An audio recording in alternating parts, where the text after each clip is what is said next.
बिस्मिल्लाहिर्रहमानिर्रहीम।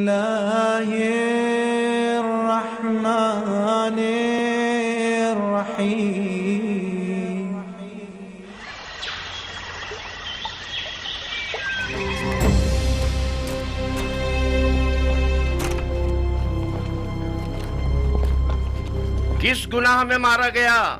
ऐ मदाइन के लोगों, किस गुनाह के जुर्म में? आप लोगों को एक बेहुदा जंग का लुक्मा बनाना चाहते हैं। आज आप लोग उस शख्स के मेहमान हैं जिसकी खातिर आप लोगों का खून बहाए जाने की कोई दलील नहीं है या नामूस की बेहुरमती हो। कहीं देर ना हो जाए और शामी आप लोगों पर मिंजनीकों से और रोमी तोपों से हमला करके आपके घरों को जला दें। हसन इब्ने अली के पास क्या जवाज है कि वो आपके शहर की तरफ आए जबकि उसे पता है कि वो जंग हार चुका है। मैं उन मुजाहिदों के मजमे से आ रहा हूं जो अपने शहीद भाई जरा इब्ने सनान के अज़ादार हैं। वो शहीद जिसने सिर्फ कसद कुर्बत की नीयत से अबू तुराब के बेटे को जख्मी किया और खुद शहादत पर फाइज हो गया।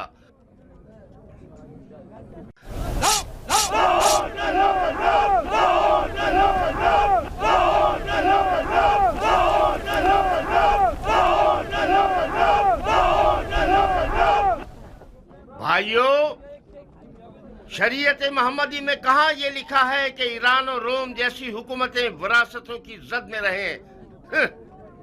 मुआविया अपने कबूतरबाज और बंदर से खेलने वाले बेटे के लिए हाथ पांव मार रहा है और अली के बेटे रसूल की रिश्तेदारी का गलत फायदा उठा रहे हैं। खूब बोलना आ गया है तुम्हें आर्ज़म। खाली मैदान में रिजस पढ़ना कोई बड़ी बात नहीं है। तुम खारजियों पे लानत हो कि अरब के लिए बायसे दंगोआर हो। तुम लोग जो आज माविया को काफिर समझते हो, कल सिफ्तैन में उनके मुसलमान होने पर क्यों गवाही दे रहे थे और क्यों उसके हाथों पे बैच कर ली? सुन रहे हो भाइयों, हम पर तोहमत लगा रहे हैं कि हम दीन से खारिज हो गए हैं, जबकि शरीयत मोहम्मदी पर वफादार तरीन उम्मत हम हैं। हमारा कल और आज का नारा एक ही है, न मुआविया, न अली और न उनके बेटे। जब तक ये लोग हुक्मरान रहेंगे, भाई भाई की जंग बपा रहेगी और मुसलमानों के जिस्म के टुकड़े खाक पर गिरे होंगे और मुस्लिमीन के दरमियान फितना रहेगा। खुदा की कसम, जब तक ये सारे फितने बाकी हैं, जिहाद से बढ़कर कोई फजीलत नहीं।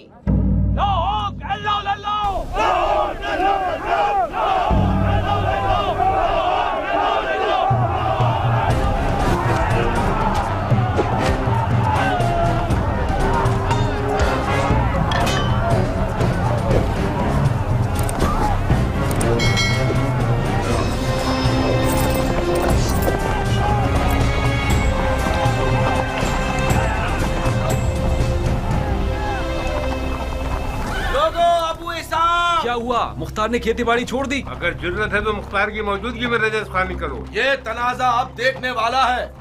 डंडोरा पीटने वाले तो उसके अमीर मदाइन होने का ऐलान कर रहे हैं। अमीर मदाइन तो था। मुख्तार अमीर मदाइन कहाँ से हो गया? मदाइन का अमीर मुख्तार का चचा है। हाँ।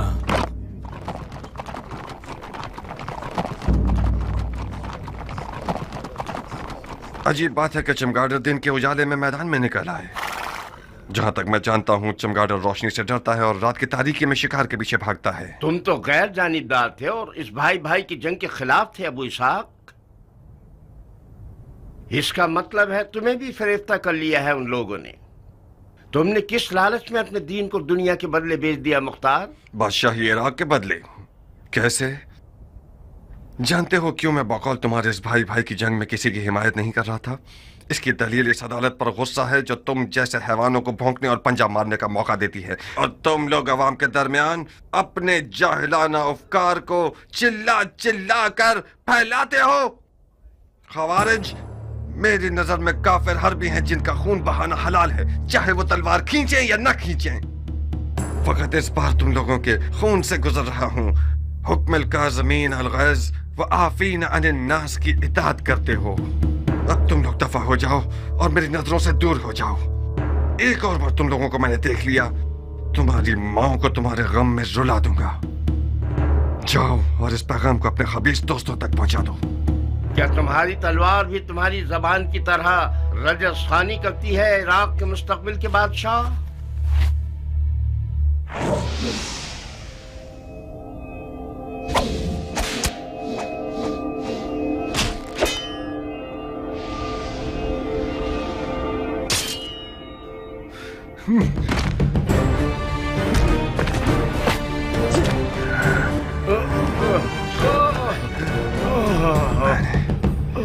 आज तक अपनी तलवार से कुत्ते को नहीं मारा।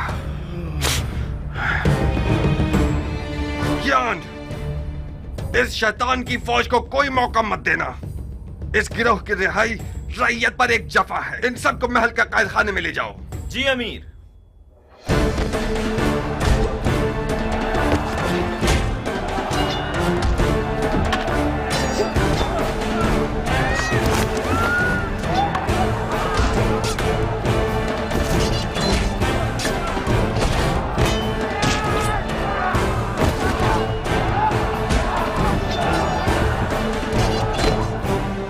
और तुम लोग अच्छी तरह से कान खोलकर सुन लो। आज के बाद कोई भी तलवार या लकड़ी या छुरा वगैरह लेकर शहर में शोर और बलवा बर्पा करेगा, वो मेरा दुश्मन है, मुजरिम है, चाहे वो अरब हो या ईरानी, उमवी हो या अलवी। आज के बाद मदाइन में अमन और अमान का जिम्मेदार मुख्तार है और कोई नहीं। चोर चोर चोर।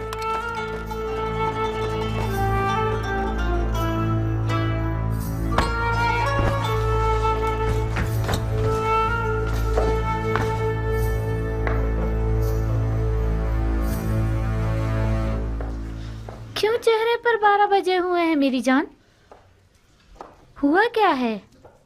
मुख्तार मैदान में उतर आया है, तुमने नहीं सुना क्या? क्यों नहीं? मदाइन में आग लग गई और मुख्तार ने पानी की तरह उसको बुझा दिया। क्या नक्शा खींचा है उसने? किसी को भी मुंह खोलने की जरूरत नहीं है। उसे घर में रोकने में नाकाम हो गई ना? मैं नहीं कर सकी हनाना, वो जाल में नहीं फंसा। और तो और नारिया का इश्क भी उसे रोक नहीं सका। उसने अपने कान हर वसवसे के लिए बंद कर लिए हैं। तुम क्यों अपने आप को परेशान कर रही हो? अगर मुख्तार मैदान में उतर आए तो क्या उसने उमर के हाथ बांध दिए हैं? जब उमर इराक का बादशाह बनना चाहता है तो फिर तो उसे मुख्तार की रुकावटें हटानी पड़ेंगी। क्या वो ऐसा कर सकता है हनाना? अगर तुम चाहो तो कर सकता है। अब उसने कौन सा ख्वाब देखा हुआ है? अच्छा ही देखा है बेटा। उमर और मुख्तार बचपन से ही दोस्त हैं। मामले को मिलकर हल कर लेंगे। इधर आओ। अगर तुम सुनोगी तो तुम्हारे होश उड़ जाएंगे कि उसने तुम्हारे लिए कौन सी चाल सोच रखी है। इन रगने वाले मजूसियों को कत्ल कर दो।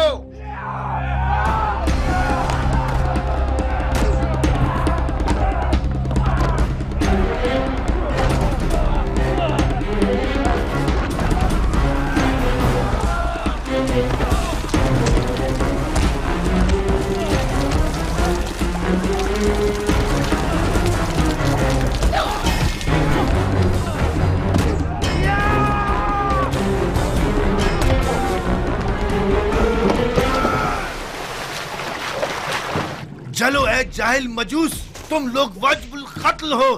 तड़पो और तड़पो। हक किसके साथ है? हाँ, मुआविया या अली? ऐसे नस्ल परस्त अरब, वो सिर्फ या दो जो मुआविया के कुत्तों की खुराक में से लेकर आए हो। हक उसके साथ है जिसके पास सोना है या खुदा की ताकत।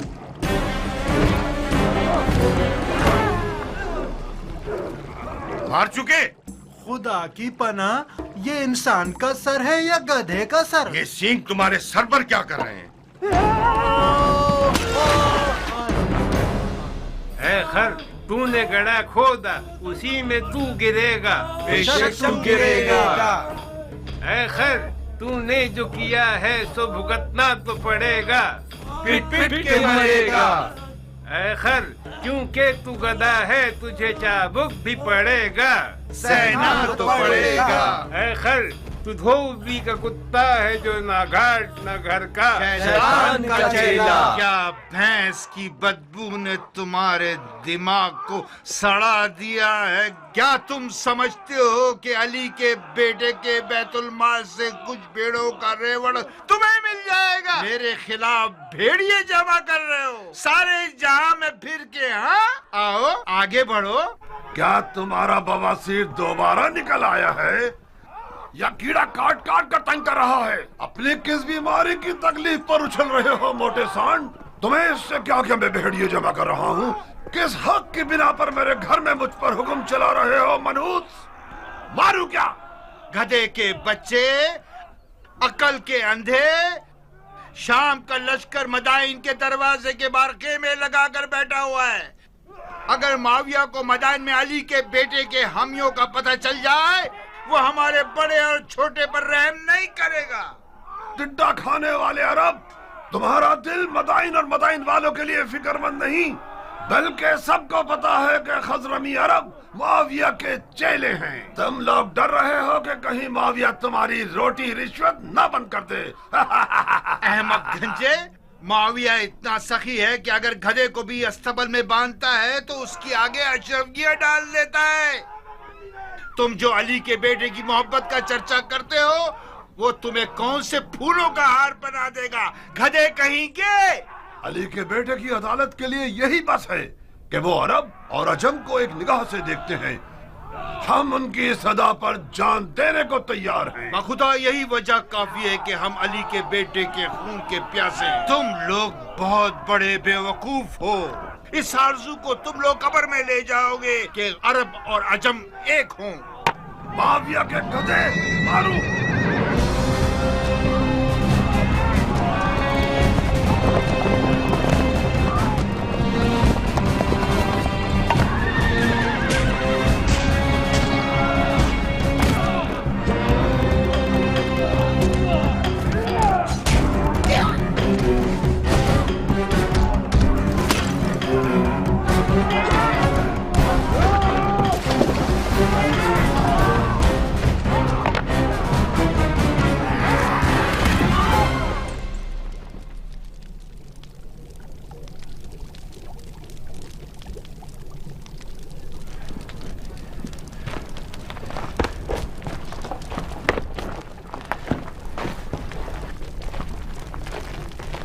अरब लोग किस कबीले से हैं?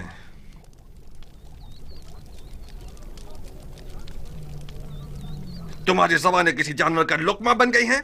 मैं तुम सबकी जबानों को काट दूंगा ताकि सारी जिंदगी अपना तारुफ न करवा सको। तुम हमें सूली पर चढ़ाना चाहते हो तो चढ़ा दो। हमारी कौम कबीले से तुम्हारा क्या वास्ता? तुम्हें सूली नहीं चाहिए, बुढ़े कोड़े चाहिए तुम्हें। फितनागर, शर और शरारत तुम्हारी निगाहों में कीड़े की तरह रींग रहा है। सरकार, ये लोग हजरमी अरबों में से हैं।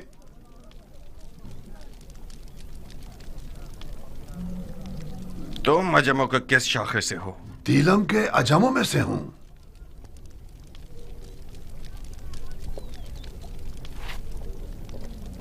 खजरमी अरब और दिलमी अजम का तनाज़ा, इसका मतलब है जंग, उमवी और अलवी की जंग। मगर यहां पर क्यों? मदाइन में, रंगने वालों के बाजार में क्यों? शहर के अंदर तनाज़े का मतलब फितना अंगेजी, यानी जंग, कानून और अमन के खिलाफ जंग, अमीर से जंग। आज इस शहर का अमीर मैं हूं। लड़ने के लिए मर जाता हूं मैं।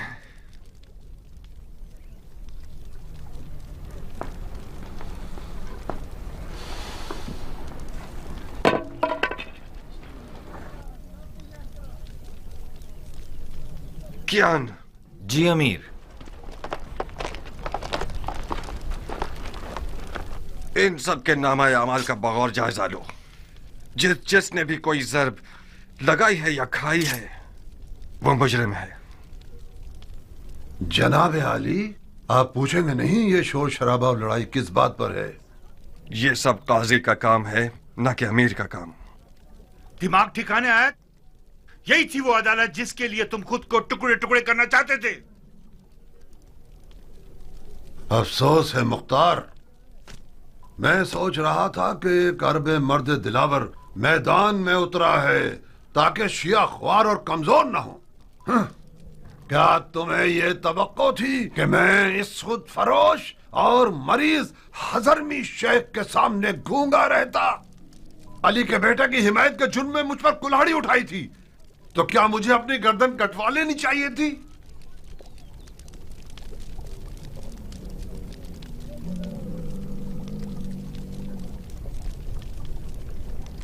जो बरहक है वो अदालत और काजी के फैसलों से डरता नहीं है।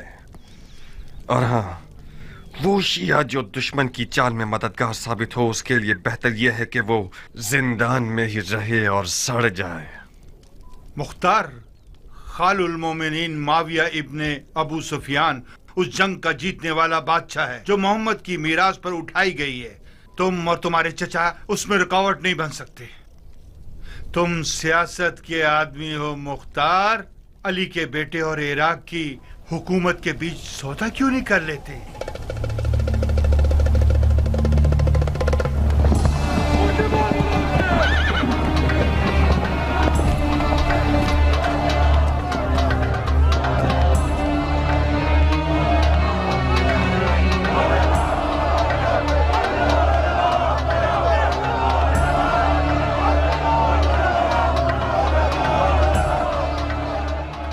जिंदान क्यों नहीं ले गए? हमने चाहा कि इन लोगों का तमाशा देखें। इससे क्या होगा? इन लोगों की गिरफ्तारी उन लोगों के लिए इबरत है जो अब तक आजाद है। लोगों की आबरू से खेलते हो?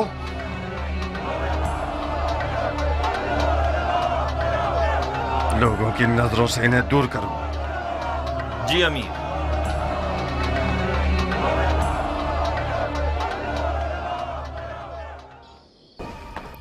आप लोगों की तवज्जो चाहता हूं भाइयों। शायद अपने भतीजे की मदद से आप लोगों की जरूरत को चंद दिनों के लिए हल कर सकूं।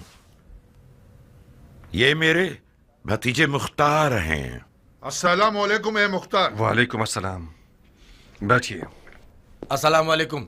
वालेकुम अस्सलाम। अस्सलाम वालेकुम। वालेकुम अस्सलाम। अबू उबैद के बेटे मुख्तार के बारे में बहुत कुछ सुना। मुझे फख्र है आपसे मुलाकात पर। ममनून और मशकूर हूं। बैठिए। खुदा रहमत नाजिल करे गुज़िश्तगान पर। जैसे ही दरवाजे से अंदर आए हो मुझे ऐसा लगा कि मेरा भाई अबू उबैद आया है। तुम्हें पता है इस लिबास में किस कदर उसकी शबाहत रखते हो? मरहबा मेरी जान, तुमने मेरी इज्जत बढ़ा दी।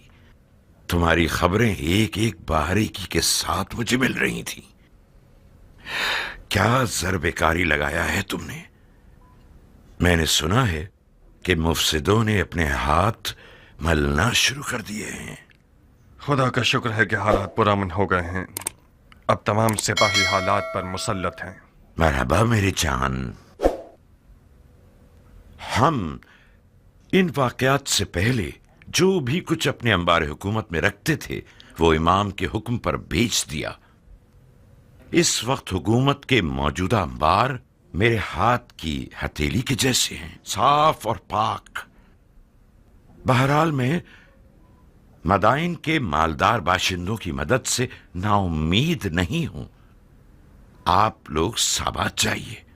मैं कोशिश करूंगा कि सबसे पहले काफिले के साथ कुछ जरूरी अशिया और खाना वगैरह भिजवा दूं। खुदा आपकी इज्जत और जाहो मकाम में इजाफा फरमाए। अगर इमाम के पास आप जैसे 10 अफराद होते तो आज वो मुसीबत में ना होते। मगर मशीयत इलाही का क्या होगा भाई? शायद इस मुसीबत में वो रहमत छुपी हुई हो जिससे हम बेखबर हैं। आज मिसाल इमाम मुज्तबा रसूल खुदा की कल की हिकायत की जैसी है जो उहुद में हुई। उहुद की शिकस्त की एक बरकत यह थी कि उसके बाद मुसलमान बेदार हो गए। बिल्कुल सही। चलने की इजाजत देंगे? खुदा की पनाह में महफूज रहिए आप सब।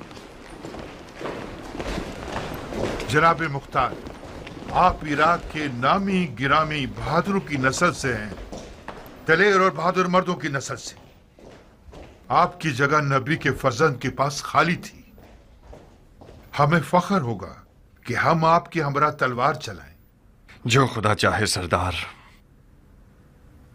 पनाह हक में। खुदा हाफिज। खुदा आप लोगों का मुहाफिज रहे। सुना तुमने चचा की जान, तुम बहादुर पहलवानों की नस्ल से हो। देख रहे हो तुम और तुम्हारा बाप लोगों की नजर में क्या मकाम रखते हैं। इस मकाम और मंजिलत को बचाना एक मुश्किल काम है।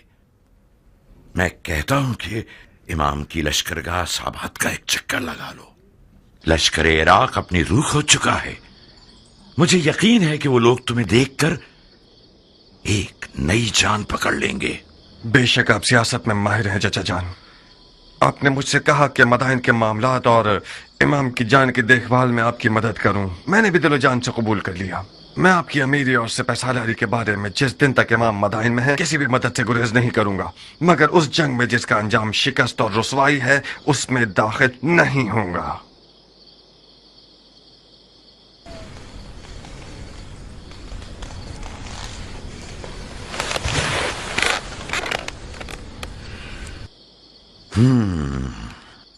इसका मतलब है कि जो कुछ हुआ उसका अजाला नहीं करना चाहते। नहीं चाहता नहीं, बल्कि नहीं कर सकता। क्यों नहीं कर सकते?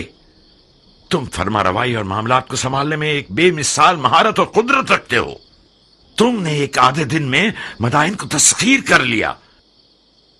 क्यों ऐसा सोचते हो कि इराक की एक निडाल फौज में दोबारा जान डाल दो? मैंने मदाइन को आधे दिन में फतह कर लिया क्योंकि मैं एक मुकम्मल इख्तियार रखता था, क्योंकि मैंने सरकूबी की सियासत से काम लिया। इमाम इस तरीके से मुत्तफिक नहीं है। क्यों? क्योंकि इस तरीके में मुमकिन है कि बेगुनाह लोगों की भी कुर्बानी हो जाए। रंगने वाला बहराम इसका एक नमूना है। मुझे पता है कि वो बेगुनाह है, मगर उसे बंद नहीं करता तो अरब और अजम का शोर खामोश नहीं होता। बहुत खूब, यह भी एक दलील है। मुझे उम्मीद है कि इमाम का मदाइन में रुकना ज्यादा तूलानी न हो। तुम्हें किस बात का गम है मुख्तार? मेरी खेती बाड़ी, मेरी रियाया के मामलात। रोटी खाने वाले लश्कर को चलाना छोटा मशगला नहीं। कियान, मुख्तार के एक अहम मशगलों में से एक तुम हो। इस शेर बहादुर को औरत, ज़राअत और रोटी पानी में कैद किया हुआ है तुम लोगों ने। कियान, मेरा अहम मशगला तुम हो। मैं आपका गुलाम हूं मुख्तार। चुकंदर की तरह लाल क्यों हो गए? मरहबा इस हया, तवाज़ु और गैरत पर। इस किनाया से आपका मतलब क्या है?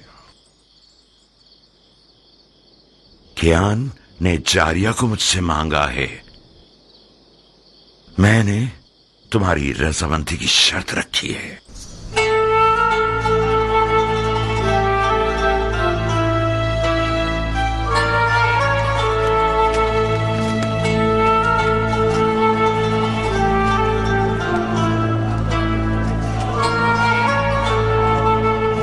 क्या तुम नाराज हो गए हो अबू इसहाक? हमारी दोस्ती के बारे में सोच रहा था। कुछ गलत तो नहीं सोचा ना?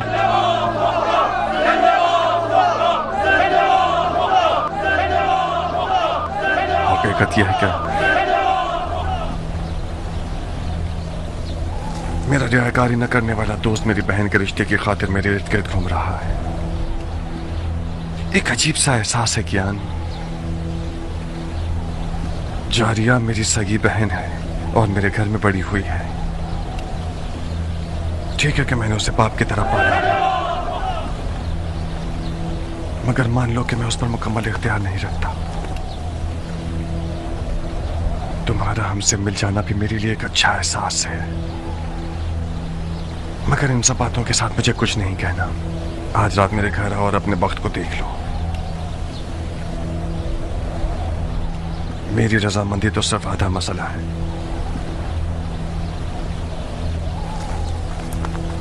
मगर हतमी जवाब जारिया देगी न कि मैं।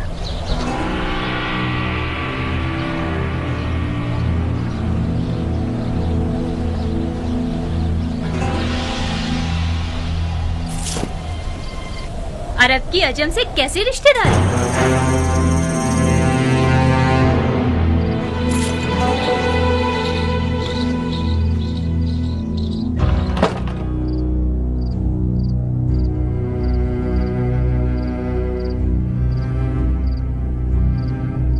मैं शर्मिंदा हूं कियान। मुझे उम्मीद है कि हमारी दोस्ती पर शक नहीं करोगे। तुम्हारा दुश्मन शर्मिंदा हो अबू इसहाक। तुम्हारी दोस्ती मेरे लिए एक ऐसा शहद है कि कोई भी तलखी और तेजी इसकी मिठास को जायल नहीं कर सकती। आपसे रिश्तेदारी मेरे लिए एक गहरी मिठास का बायस थी जो कि बदकिस्मती से ना हो सकी। इस लड़की की लापरवाही और बेअदबी बेजवाब नहीं रहेगी। मैंने जितनी रोटी उसे खिलाई और लिबास पहनाया, उतना हक भी रखता हूं कि उसे तमीज सिखाऊं। मरहबा मरहबा उम्मे साबित, क्या बिच्छू आस्तीन में पाला है तुमने। मेरी हुर्मत जहन्नुम में जाए।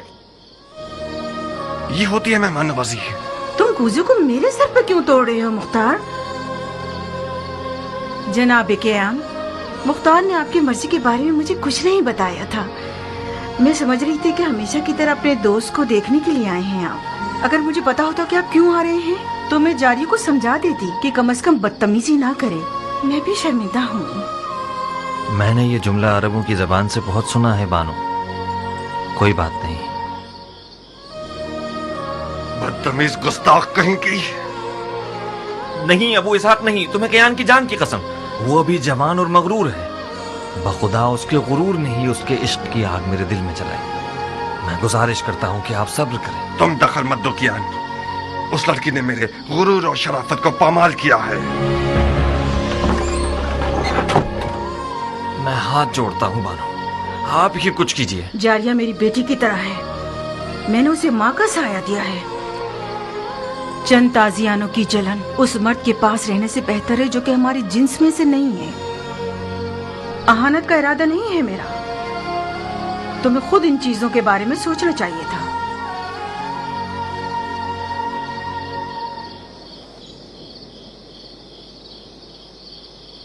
मुझे यकीन नहीं आ रहा कि तुम वाकई उसी मर्द के बेटे हो जिसने सबसे पहले ईरान पर हमला किया। उस मर्द के बेटे जो बहादुरों को जेल कर देता था। उस हाथी के शिकार करने वाले के बेटे जिसका अंजाम ये हुआ कि एक ईरानी हाथी के पांव के नीचे आके मर गया। तुम उस बाप के बेटे होते तो तुम्हारा गारतगर दोस्त एक बेनामो निशान ईरानी ना होता। अपने मुंह से ज्यादा बड़ी बात कर रही हो बदशक्ल बेअदब लड़की। मैं अपनी औकात के मुताबिक बात कर रही हूँ मुख्तार। मैं एक अरब की बेटी हूँ, अबू उबैद सकफी की बेटी, जो अपने आप में एक लश्कर था। तुम अब तक मुझे उस यतीम बच्चे की नजर से देखते हो जिसके भाई ने उस पर एहसान किया और उसे बड़ा किया। तुमने मेरी कफालत की ताकि मेरी जान का सौदा करो। तुम अगर मेरे दिलसोज भाई होते तो इस तौहीन को मेरे हक में कभी कबूल न करते। तुमने कैसे कबूल कर लिया कि एक बेनामो निशान ईरानी अरब की तमाम तर रस्मों को पामाल करके अपनी हवस की नजर कर दे मुख्तार? फजीलत किसी कौम, नजाद और कबीले से नहीं है नाफहम लड़की। हम मुसलमान हैं। उस ईरानी के बारे में क्या जानती हो जो इस कीने और बुग़्ज़ के साथ उस पर हमला कर रही हो? तुम एक ना से भी उसे जवाब दे सकती थी। उसने मेरी तौहीन की और मैंने भी उसकी तौहीन का जवाब दे दिया। मुझे यकीन आ गया कि जाहिल अरब का खून तुम्हारे रगों में जारी है। गौर से सुनो जारिया, अब तक मैं समझ रहा था कि हलाल लुक्मा तुम्हारी वहशियाना खुल्क खून को बदल सकता है। आज के बाद से तुमसे उन जाहिल अरबों की जबान में बात करूंगा, उन्हीं तैग व तबर की जबान में जिन पर इस कदर नाच रही हो। तुमने मेरे दस्तरखान पर कद निकाला है, बस तुम मेरी कनीज हो। अब तक भी यही था। तुमने हमेशा से एक बुरी नजर से मुझे देखा है। तुम मेरे मालिक हो ना कि भाई। चाहो तो जिस भी कीमत पर दिल चाहे अपने उस ईरानी दोस्त के हाथों बेच दो मुझे। कियान को दुल्हन चाहिए, बिच्छू नहीं, मैं तुम्हें कभी भी नहीं बेचूंगा। इस कदर कुंवारी रहो, इस कदर कुंवारी रहो कि तुम्हारे सर के बाल तुम्हारे दांतों के रंग के हो जाएं।